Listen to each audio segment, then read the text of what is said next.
maybe more information than you needed, but when I think about guests for this podcast, I start looking at rosters and try to figure out, hey, who should we grab from what team? What team haven't we heard from in a while? And so today, it's an original member of the Owen Sound Attack. He was an Owen Sound plater and even a Soo Greyhound before that. But when they became the Attack, this guy was a member of the team. And if I'm not mistaken, on that team that season, led them in scoring. Shawn Snider joins us on the OHL podcast. Great to have you here. Thanks for making the time. Well, thank you. It's my pleasure. I'm definitely looking forward to it. It's not something everybody gets to say that they led their team in scoring one year in the Ontario Hockey League, but that was the case for you in Owen Sound. Yeah, it was. It was my 19-year-old year. I didn't have great numbers my first 2 years, and I just kind of broke out that third 19-year-old year. We had a really good offensive team that year. I think we won something like 19 straight at home.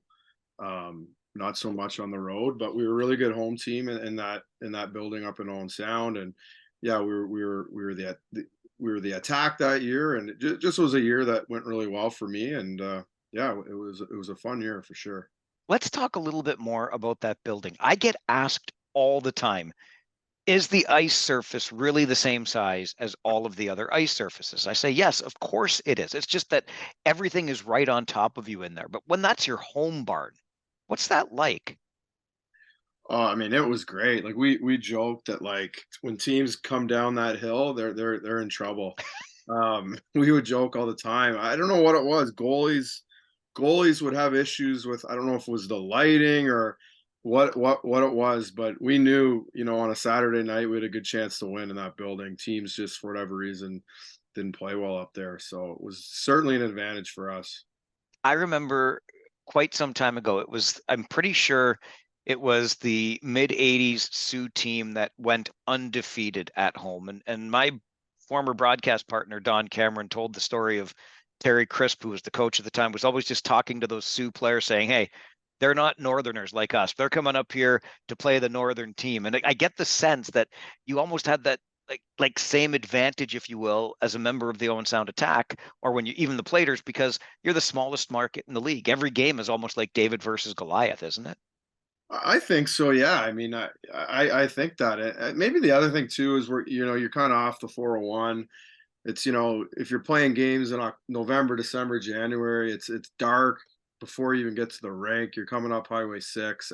I don't know. I just think, I think it was a tough place to play, and we enjoyed it because we took advantage. So As a player, was it like were you completely oblivious, other than the different symbol on the jersey, but to what was going on behind the scenes as you became the Attack from being the Platers? Was any of that politics, any of the efforts to save the franchise, did that register with you at the time?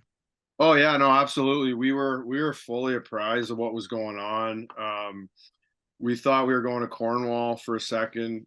My line mate Kyle McAllister was from Cornwall, so he obviously had a vested interest to see where we were going to go. We thought we were going to Cornwall, and then this group, I think, there was a group put together at the last minute, and there was a drive and everything that kind of saved the team. So no, we were aware of everything, and the year before we weren't a very good team at all. I think we believe we missed the playoffs, so it was on our mind. It was kind of a mess that end of that year. It was on everyone's mind, but we definitely knew. We knew. So it's kind of like a fresh slate then, become the Attack and everything's all shiny and new again. Yeah, it was. It was exactly new jerseys, new ownership group. There was a bunch of them up there, and yeah, it was fresh start, new energy. So we kind of fed off that and had a pretty good year that 19-year-old year. You talked about those Saturday nights in Owen Sound, which is the traditional home date to this day. I don't suspect it'll ever change. But what was it like playing in that community? Again, as an outsider, I just look at it and think, man, they love their Attack hockey or their OHL hockey in Owen Sound. It's the only game in town, and they love to fill that barn.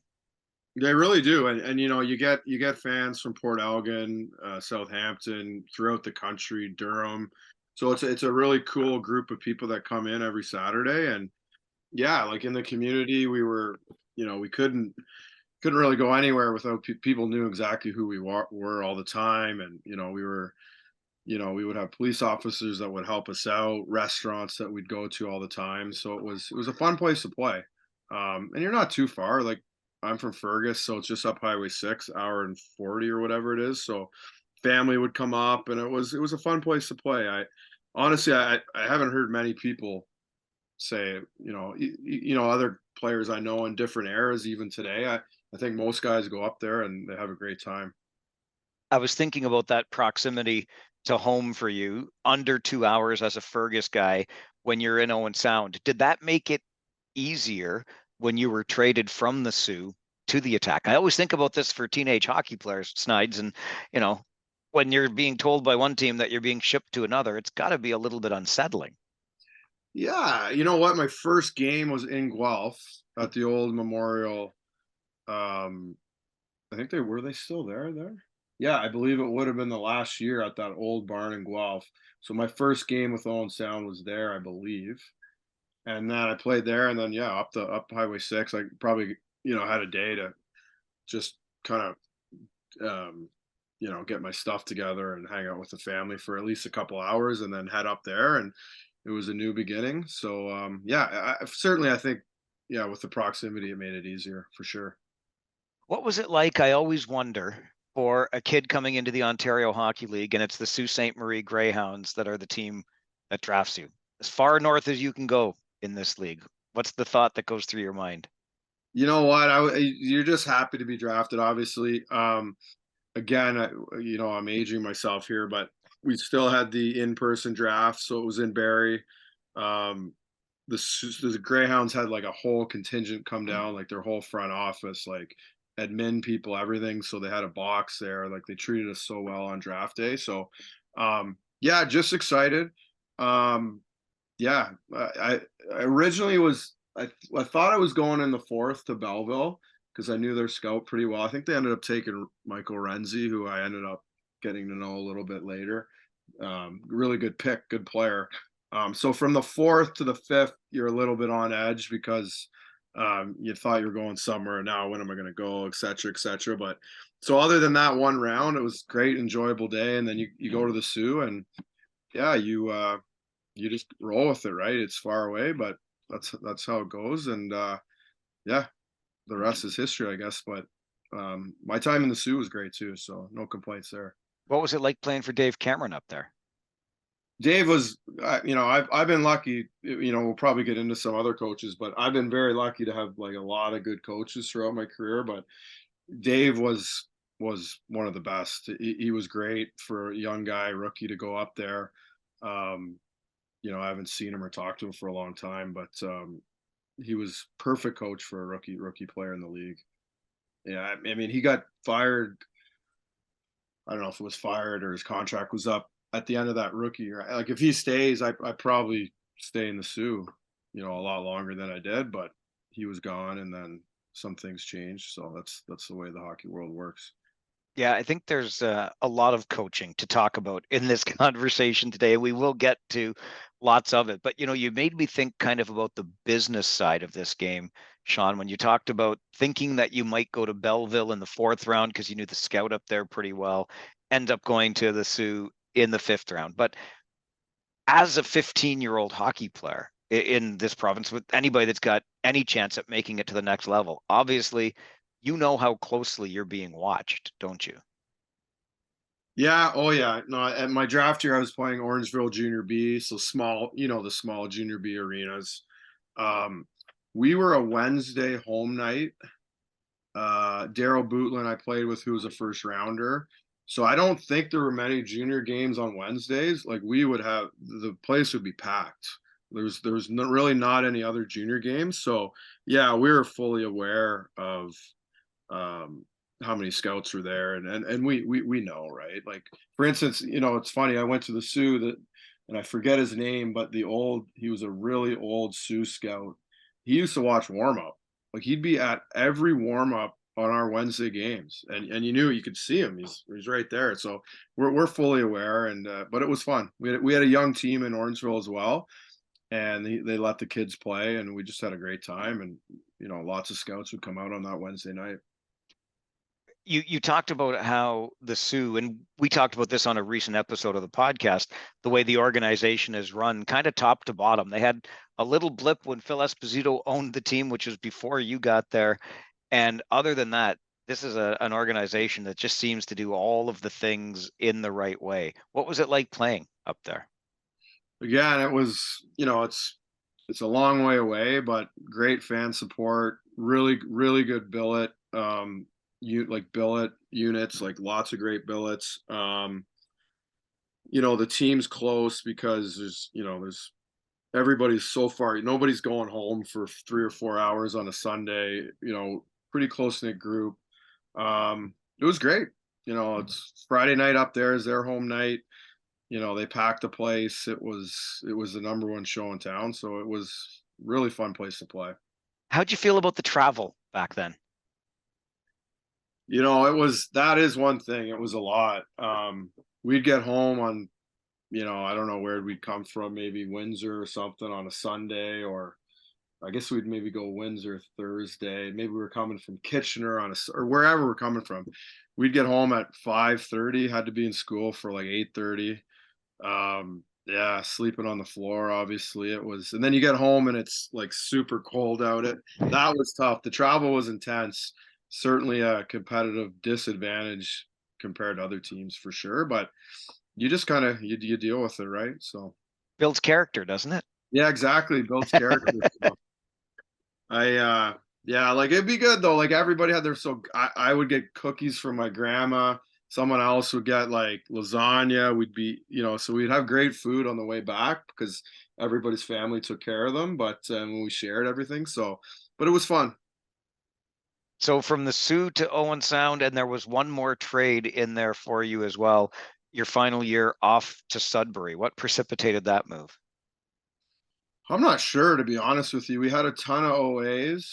I guess they had to make a decision, but I think that team kind of blew up after. I joke another. So Dan Halliburton was the GM at the time. He coached me in like minor hockey, summer hockey. So I joke with him because he traded me. I joke with him. I haven't seen him in years, but the odd time I did see him after, I joke with him and said because when we were traded, I think we were in a playoff spot, and they ended up missing the playoffs, and Sudbury was out of a playoff spot. We ended up the 6th seed, so I always bugged Dan that it was a terrible trade. But I went up there with Josh Legg, right shot D man. I don't know if you remember him, but so yeah, I think it was just a lot of OAs, and I guess they had to make decisions. So I remember that trade too.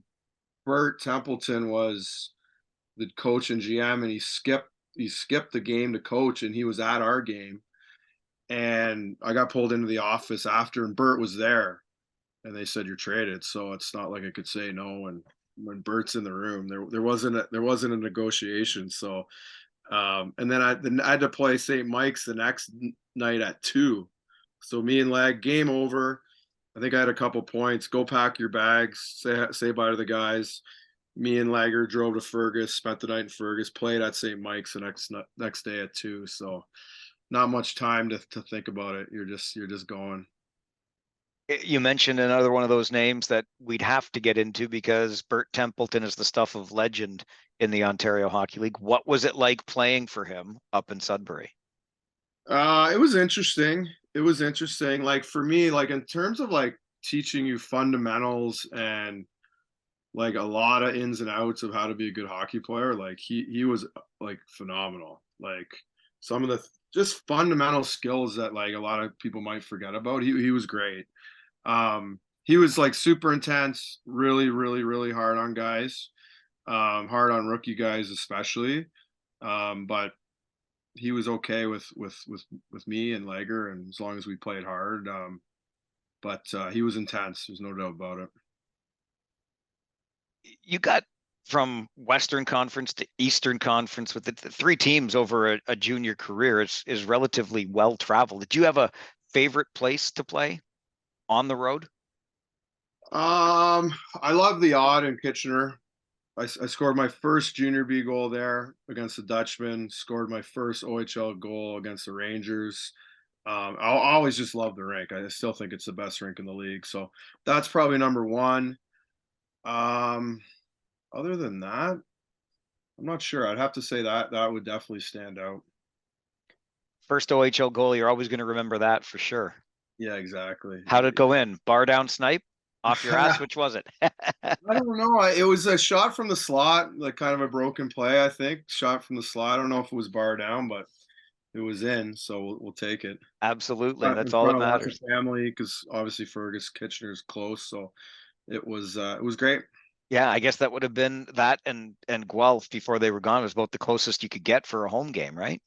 Yeah, Guelph would have been like my team, like growing up as a young minor hockey player, like watching in that era would have been like Jeff O'Neill, Todd Bertuzzi. They had a really good team. So that's where I kind of like said, you know what, I want to play in this league one day, and that's kind of where the dream started. So that would have been the team I followed the most as a kid. Cory Pecker's name kept coming up on, if I call it your resume, when I look at players you played with. He was there in the Sioux. He even was with you in the Coast with the Phoenix Roadrunners. Remember anything about him? Yeah, like good guy, like treated me really well. Yeah, we were road roommates for a bit in Phoenix. Yeah, just a you know really good talent, obviously. Really good shot, right shot guy, like just nose for the net. Yeah, so I spent a bit of time with him. Good player. Another stop for you was the Flint Generals, and that much like we talk about Bert Templeton in the Ontario Hockey League, the Flint Generals, just as an organization, kind of the stuff of legend in hockey. What was it like playing in Hockey Mad Flint? It was great. Like, and it's applicable now because Flint's in the OHL. Like, I tell anyone that wants to listen, like, obviously people hear about Flint, and obviously the water crisis was not good, and documentaries, and we all know about that side of it. But we lived in Grand Blanc, and it's a nice area. Like, I had nothing but good things to say about it. I know I wasn't there in the summer, but there's a PGA event there, or there used to be. It's a pretty good place to play. Like, I like that rink. It's a good old school rink, and I enjoyed it. What led you over to Europe? Just just kind of ran its course in North America. It's a grind. Like my first year in the coast in Phoenix was amazing. Like, our owner was Claude Lemieux, so he didn't really know what the coast was about. So he treated us like we were in the NHL. So we didn't touch our gear.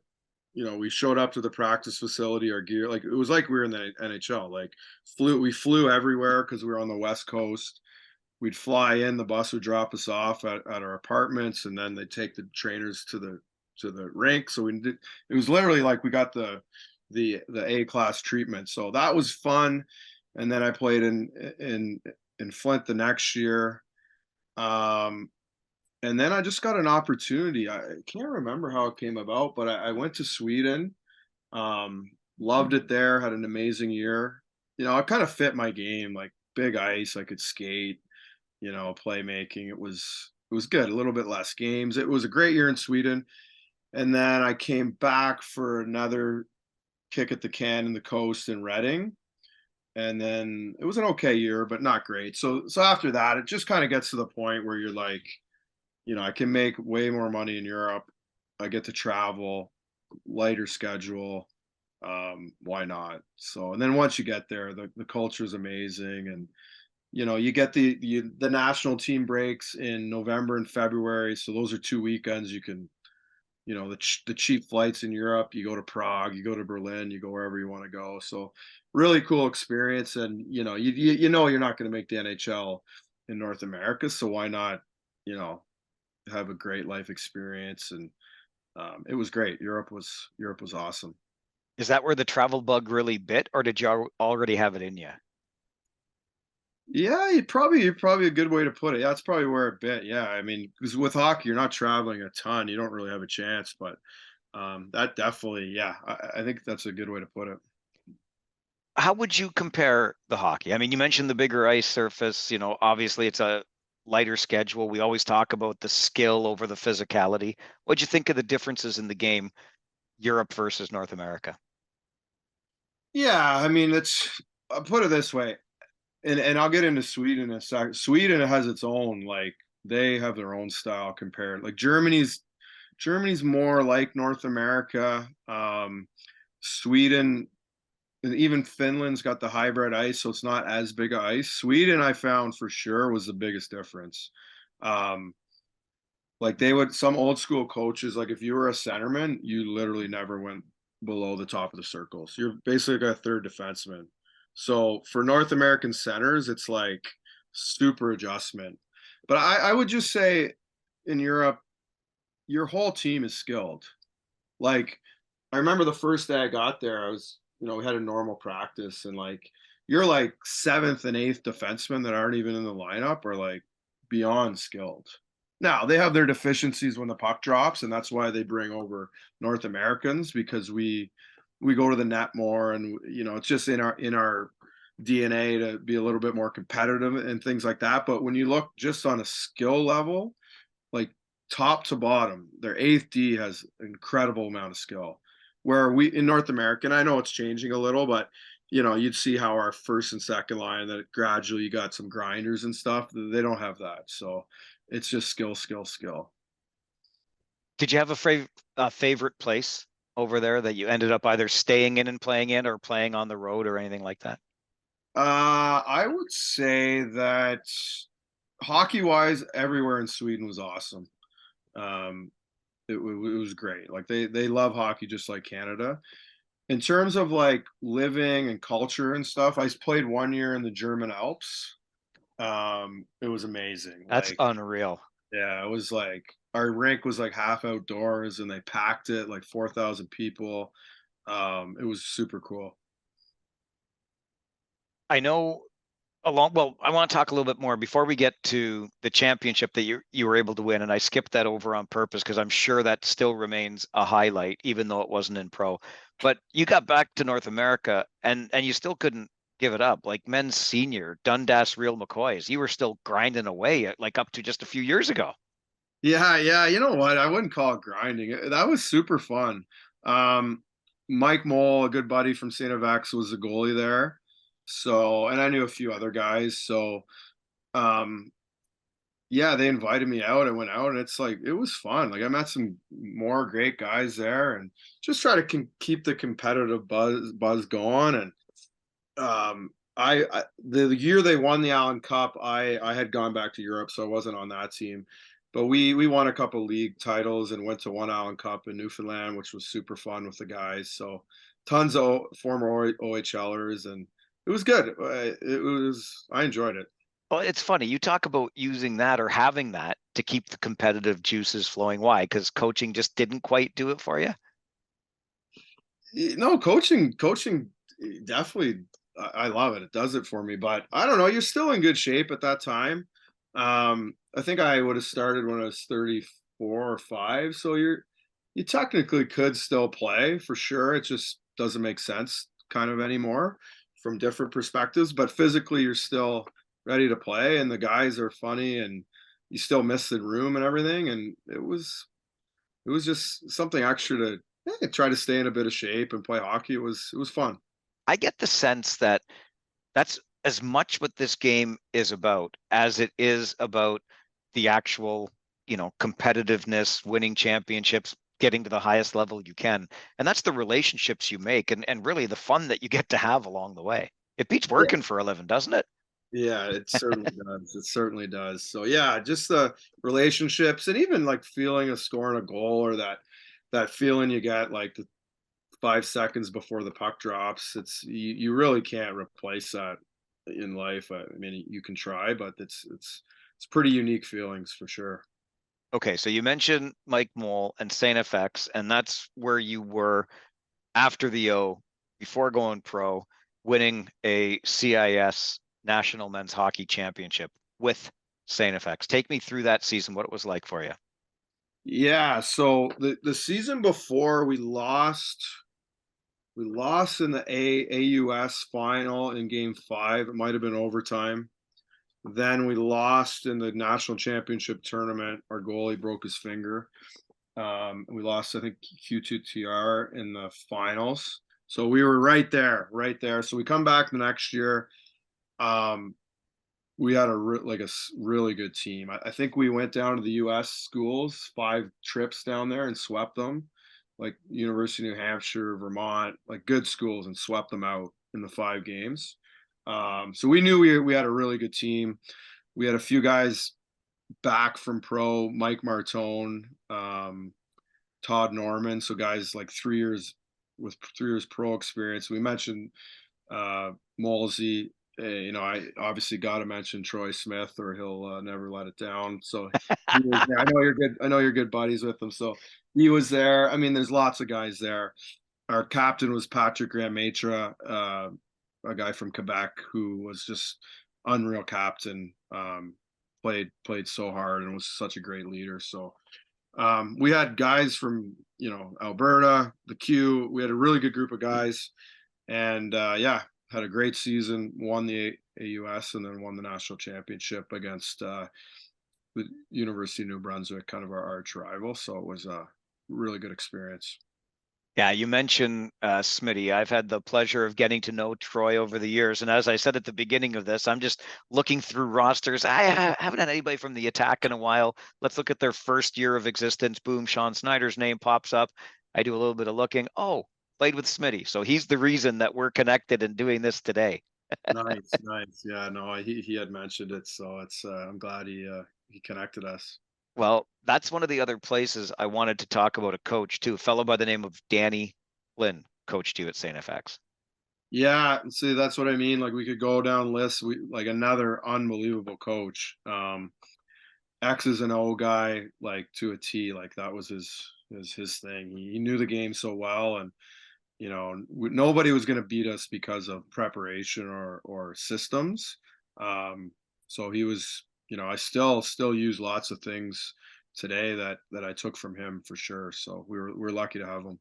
I wondered about that part because of some of the guys that you've had the opportunity to learn from. And I'm sure there are more that I either haven't come across yet or I wouldn't perhaps have known, but they made an impact on you.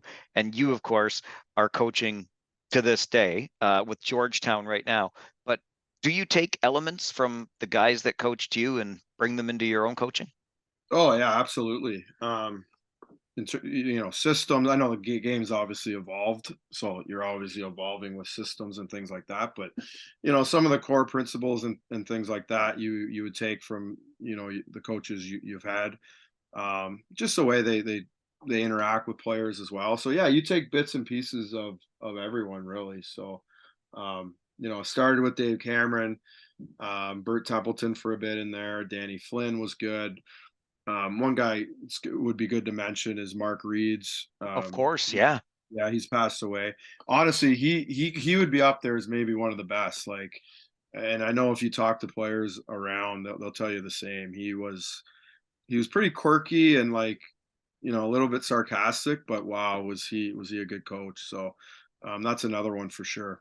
You had him in the coast, right? Uh, Or was that that was in Kalamazoo. Kalamazoo? Right. Okay. Yeah, right before. Yeah. So, um, and actually, I believe another late, he just passed away, Ray McCalvey. He had called me for a reference on him before he was going to go there, and I said, "You better hire this guy like ASAP." So it's all connected, right? So It's so funny because when I saw Reed's name, that's exactly what I thought of. Obviously, a different time, but with the same organization because I remember him from coaching the Owen Sound Attack, of course. yeah, exactly. Yeah. He was very good. And then I guess most recently, Colin Chalk, who's another OHL guy, Kingston, played in Kingston. He was with the Reps organization very quickly before he went back to the American League. So I would say a lot of my recent kind of mentoring would be from him. So it's been a great list of coaches to learn from for sure.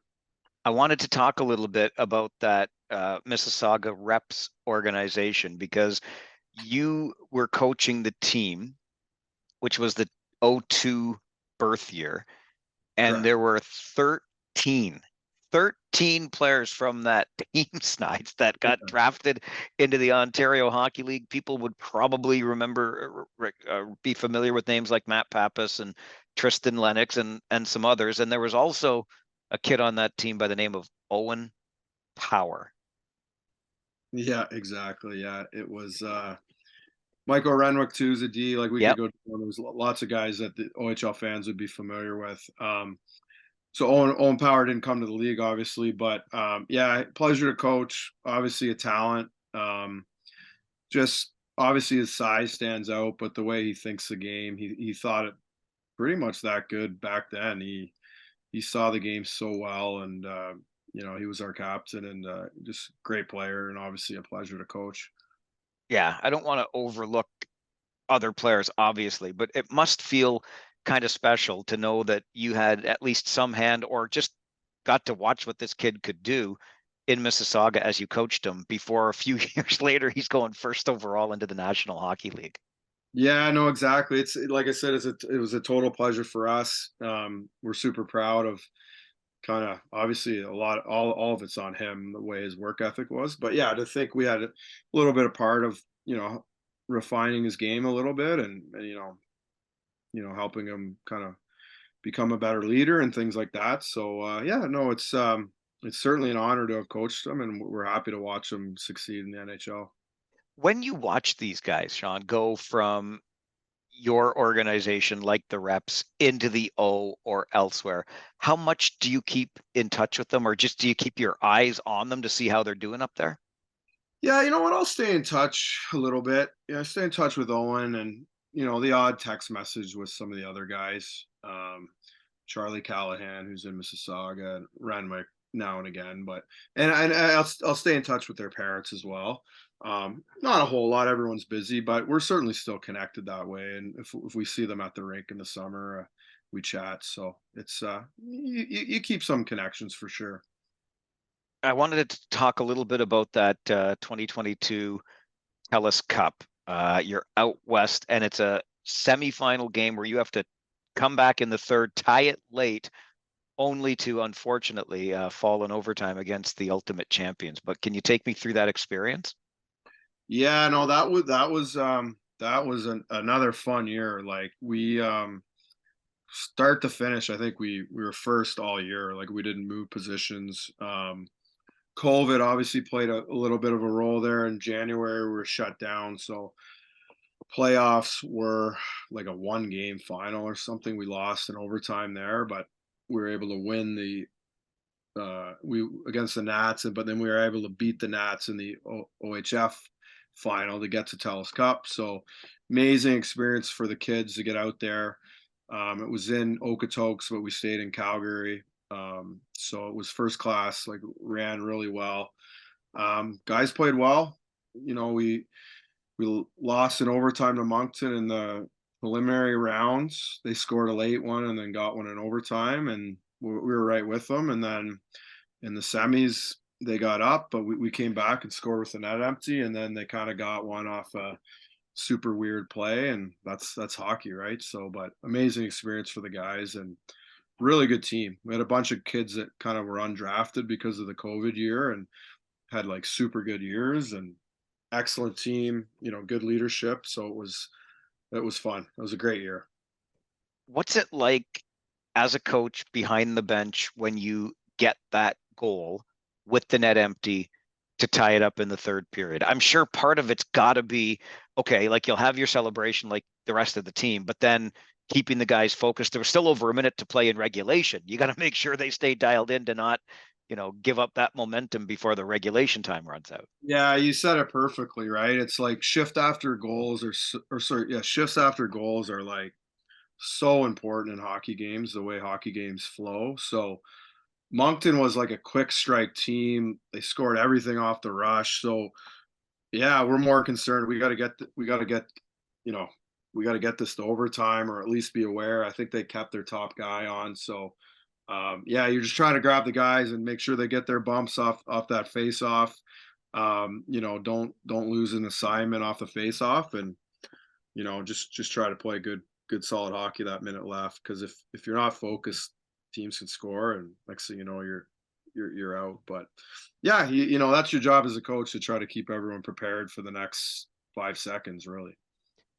You mentioned a moment ago about the way the game has evolved and obviously how much it's changed. And I think we generally agree, as people that have been around the game, that we like where it's at, with the emphasis on skill over physicality. But as a guy that played it just on the kind of the cusp of that, much rougher game, how do you feel about it today? Yeah, I haven't overthought it. Like, it is what it is, right? It's the new game, right? Yeah, like there's no one, like the intimidation's gone. Like we would have to try to, as an offensive guy, you got to try to put up points while knowing someone could take your head off at any moment. Um, that part of it's gone, really. I mean, there maybe at the NHL level it's still there, but certainly junior, certainly that element it's gone. But there's so much skill now that there's different, there's different things that you got to worry about, right? So you got to be able to skate, you got to be able to play with pace, and um, so that makes it tough, right? If you can't play with pace and play with skill, you're gonna have a tough time in the league. So I think it's just different. But yeah, you look back, and the game was in ways a little bit more interesting and exciting, probably, but in other ways it's different now. There's some highly skilled kids, and um, you see some of the things they do, and it's pretty impressive. But the one thing and I talk to coaches all the time, it's different. Like when we were to go into the OHL, you knew how to play hockey. Like you thought the game. We had to, like, our skill level had to catch up, right? And you're on the ice every day, and you're playing with older guys. Your skill level had to catch up. Now I find their skill levels outrageous at major band and minor midget, but everybody does private lessons, and no one knows how to play hockey. So now you got to teach them how to play or how to think it. So that's the biggest difference I find, is skill level off the charts. Haven't really played, haven't been on the pond, haven't played 3-on-3. They're more worried about, going to a skill instructor and working on their toe drag. So when they're in those, like, little small area decision making, I find you gotta teach them more. And the guys that already know that and can think it, they have such an advantage in today's game, in my opinion. That's the hockey IQ we're talking about.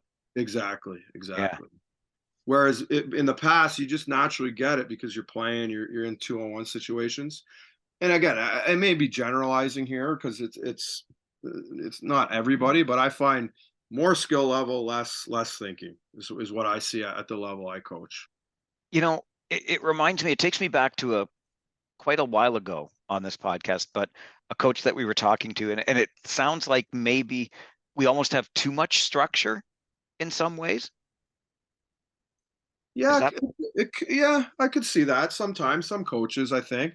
Um, yeah, we could argue that. I don't know if I find that, but yeah, there's a point. I think some coaches can potentially go overboard, but again, to my point, if you don't have some structure, it's a lot of times I'll look at my assistant coach. I'm like, I can't believe I have to. Why do we have to tell them that? But you literally they need so much information, and you can't assume that they'll just make that play that you think is obvious. But so you got to teach a lot, and try to get them in situations where they can utilize that high skill level for sure. how much different are the kids today that you see come through your program in terms of their conditioning or fitness levels to you when you were in the OHL? Oh, that's a good question. I mean, I thought it's obviously, I think probably obviously better. I thought we worked pretty hard, and we were conditioned, though, in my era. I would say probably a lot more guys have personal trainers, whereas we would get programs from the team and follow them. But I think guys will go and actually have a guy with them, or a small area group, whereas we would sometimes do it on our own. Not everybody, but some guys. So I think maybe they're probably a little bit in better condition, just because they have almost like not one-on-one, but close to one-on-one help in the summer. So obviously it's going to make them in better shape. And then obviously the game's quicker and the pace is higher. So you obviously got to be in better shape to keep up. What led you to Georgetown? So Georgetown Raiders. So we had so much success last year. Obviously, they had made a coaching change in, I guess it was April. So I've known the president is Aaron Nagy. I've known him since I was like 16. He used to be the CCM rep for the OHL, and then he became an agent. And so now he switched businesses, but he's the president of Georgetown. So he reached out in April, said there might be a spot. At that time, I think something fell through, or maybe they're going to go a different direction. But um, then we re-engaged in some talks in May, I guess, and I started talking to the general manager, Mike Dukeshire, who's also he's a Barrie scout, so he scouts for the Barrie Colts. So we started communication, and we hit it off right away. It's been a great relationship working with him. We work really closely together on obviously everything with the hockey club. So yeah, we connected right away, and then they decided to hire me. What keeps the fire in the belly for you, Snides? I don't know. It's just obviously a love of the game. You mentioned it earlier. I would say you're inside the glass as a coach, so you're the closest to being a player. Your decisions and your game management and things like that. You can point to some decisions that have a direct result on every game, and you're helping kids and helping them to try to get better. So you're kind of close to being a player. So yeah, it's just love of the game, and it's been fun. I think it's come. I think I'm a good coach. I've had a lot of success so far, so it's been enjoyable that that way. There's been a lot of winning, so it's always fun going to the rink and trying to get better. Well, that's what I keep hearing too. That Snides guy is not a bad coach. It's not a bad coach. It's out there. It's around the rink. Yeah. It depends who you talk to, I guess, but um, everybody's got their flaws. But it's been good. The years with the O2 team, we just kept getting better, and then had a really good minor midget year, and then um, the midget teams we just kept getting better, and then it's been a good year in Georgetown. So far so good. I can't help but think we just had a guy on the podcast recently that I thought was a shining example of making good use of your education package out of the O. He went to university at Waterloo and ends up becoming a doctor. You go down east to St. FX, and you got, I think it was a Bachelor of Political Science there, Bachelor of Arts with Poli Sci, and then you've passed the bar. And I'm thinking that there are other guy. I'm pretty sure Paul Maurice. I know Pete DeBoer for sure had law backgrounds. And I Yeah, mean, yeah, I'm not trying to predict your future, but what do you think? yeah. No, I guess it's an easy comparison. Yeah, Pete DeBoer, Paul Maurice, I believe. Obviously, John Cooper. Oh, of course. How could I forget John? Yeah. Yeah, and he practiced. I'm not sure the other guys practiced, but John Cooper practiced for I think 1 or 2 years. So yeah. You look at that. I mean, listen, I think first and foremost, it's a super education, a legal degree, just in terms of your personal development and the way you think, and analytical skills and attention to detail and all that good stuff. But yeah, I certainly think it translate to hockey, in terms of preparation and even just people skills. You kind of gotta, in today's athlete, you gotta analyze, and you're almost 25% psychologist, trying to deal with 20 different personalities. So I think, especially in my line of work, litigation, you're always dealing with different people. So I think the legal degree and the legal practice has certainly been it's made me a better person and definitely a better coach. Outside of hockey, I understand there's a connection to, of all things, the Canadian Football League. Where did that develop for you, and why the Ottawa Red Blacks? Come on now. Well, it wasn't always Otto. So my good friends that I played, he played hockey too. Like we would have played Guelph AAA together for a couple years, and then just became really good friends from high school. So his name is Sean Burke. Um, he was the assistant general manager in Hamilton for years. Just took the Ottawa Red Blacks job last year, so he's down there now. So yeah, we're like he's best buddy, grew up high school, all that. So I obviously follow what he's doing um, with the football teams, and it's good. You get to look at how they operate, and it's obviously a lot different than hockey, but you can certainly pick up things from their training camp or things from how they do business and how they deal with their athletes and stuff. So it's been good to follow his career as You, well. it's funny. I've always ragged on the CFL just because. I mean, I'm a paid talking head, so if I can get ragging on something, I will. But we were in Ottawa earlier this year, and the Red Blacks were out practicing um, before a playoff game. So I was out because it's all in the same complex up there in Ottawa. So I'm watching them practice a little bit. And there is something to be said about pro athletes, high caliber athletes, and what you can learn no matter what the sport, right? To take back to the sport that you're working in. Yeah, exactly. I agree completely. Like it's obviously the fine details aren't the same, but Sure. definitely things there's some parallels and things you can learn. You hear all the time. I think Sheldon Keefe attended like the Seattle Seahawks training camp. There's been crossover things where people just go there to just get more information, right? When you watch a hockey game, do you watch it for how it's being coached, how it's being played? Like, can you separate yourself from analyzing the game as a coach? Yeah, that's a good question.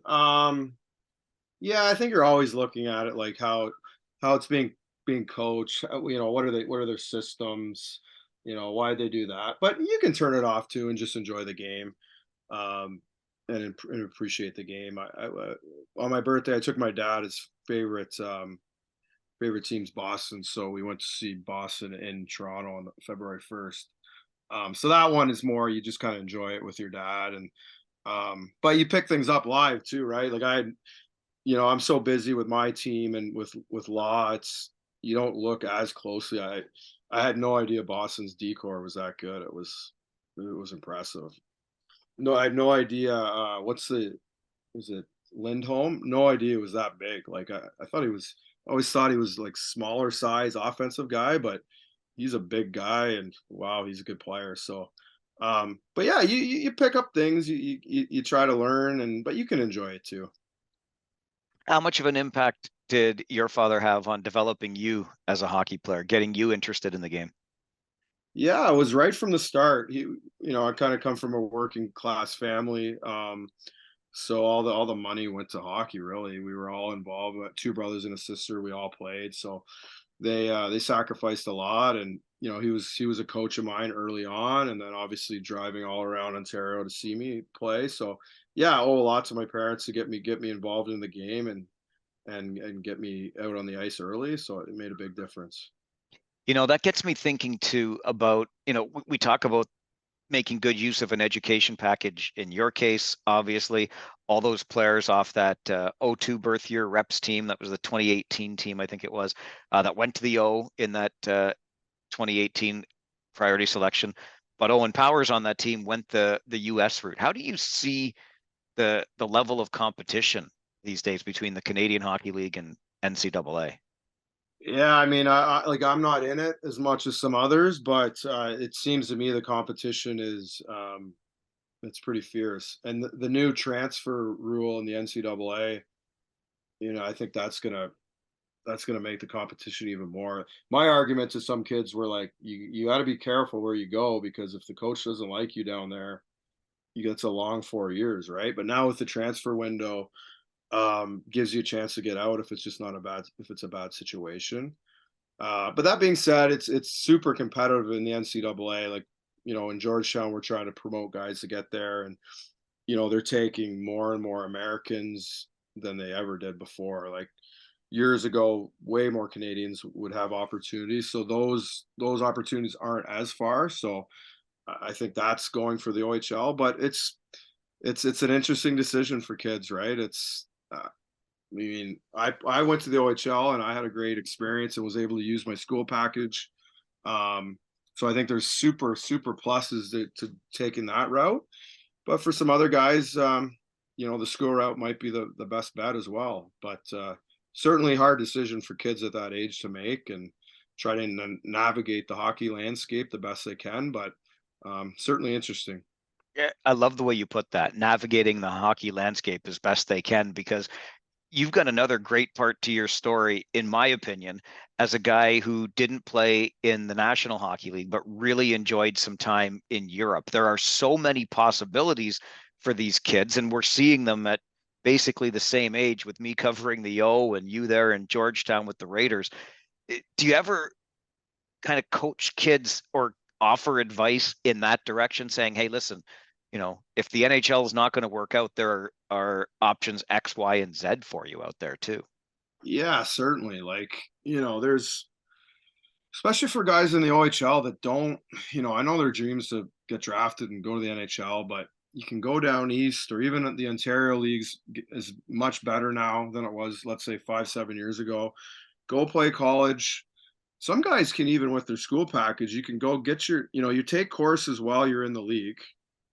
So don't be lazy while you're in the O, take courses. You can get maybe 1 or 2 semester. Then once you're done, you almost got a year. So then you go.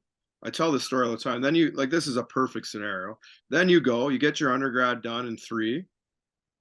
Maybe you want to transfer to McGill and go to law school. You can do that. Now you're done you've used your package, you got a professional degree, and now maybe I want to go to the coast or I want to go to Europe. So there's just, if you play it right and you put the work in and you're smart, you can use that school package to your advantage, really. And then, the hockey in Europe is a bonus for you. As a guy who was drafted by the Sioux, also played in Owen Sound and Sudbury, do you have an allegiance to any one of those teams in the O that you would claim today as your favorite? I was in Owen Sound for the most. Like Sudbury was just a cup of coffee there at the end. So I had my best year there, as we talked about off the top. So I would probably say Owen Sound, if I had to. But yeah, I enjoyed the other cities as well, but it probably leaned towards Owen Sound.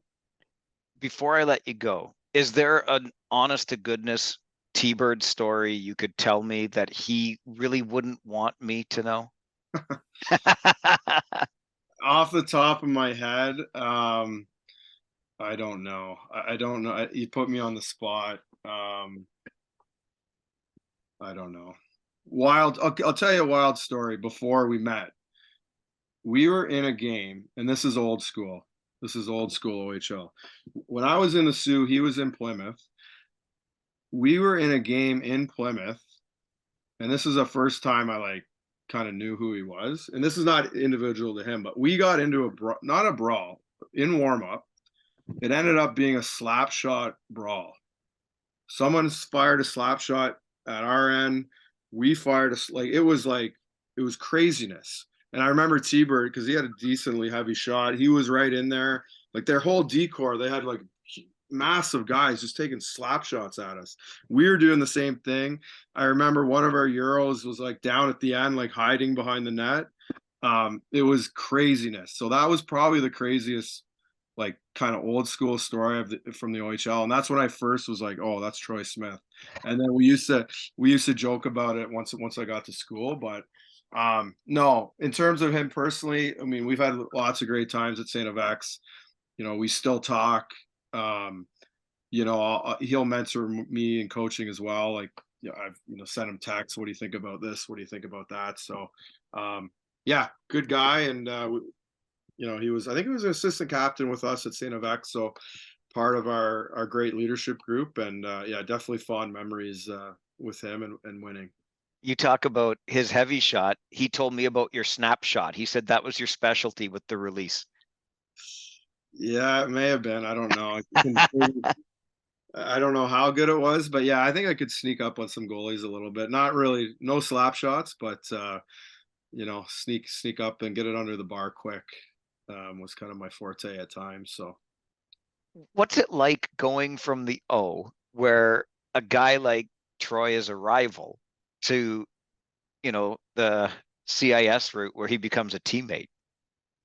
yeah, I mean, you grow a bond pretty quickly, right? It's yeah, you're playing these guys and you kind of know them, and then you show up on campus and they take you in, right? Because it's a little different. It's you're in school, so you need lots of support, and they've had the professors before, so we were pretty tight knit group down there at St. FX. It was a town of like 3,500, and then when the school's in, I think it gets to 8. So we spent a lot of time with our teammates there, and it was a lot of fun.